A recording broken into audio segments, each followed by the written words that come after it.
સદગુરુદેવની જય। કબીર કુઆએ કહે પાણી ભરે અનેક। કબીર કુઆએ કહે પાણી ભરે અનેક।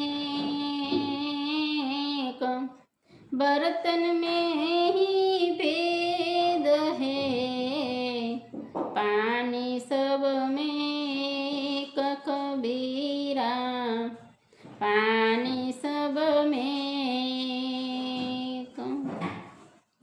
કબીરદાસજી આપણને કૂવા દ્વારા, પાણી દ્વારા અને બર્તન એટલે કે વાસણ દ્વારા આપણને આ જગતમાં, સમગ્ર બ્રહ્માંડમાં પરમાત્મા રૂપી તત્વ એક જ છે એવી સમજણ આપે છે।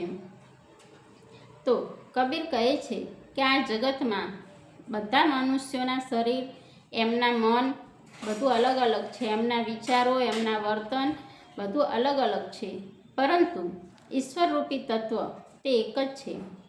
માટે કબીર કહે છે કે જો તમે એ ઈશ્વર રૂપી તત્વને ધારણ કરી લેશો તો તમારું આ શરીર પણ ઈશ્વરરૂપી તત્વમાં સમાઈ જશે। તો બર્તન એટલે કે આપણું આ શરીર એનું પણ મહત્ત્વ વધી જશે। તો કબીરે આપણને સુંદર દ્રષ્ટાંત દ્વારા ભલે શરીરો અનેક હોય પરંતુ જે ઈશ્વરરૂપી તત્વ છે એ તો એક જ છે એવું સમજાવ્યું છે।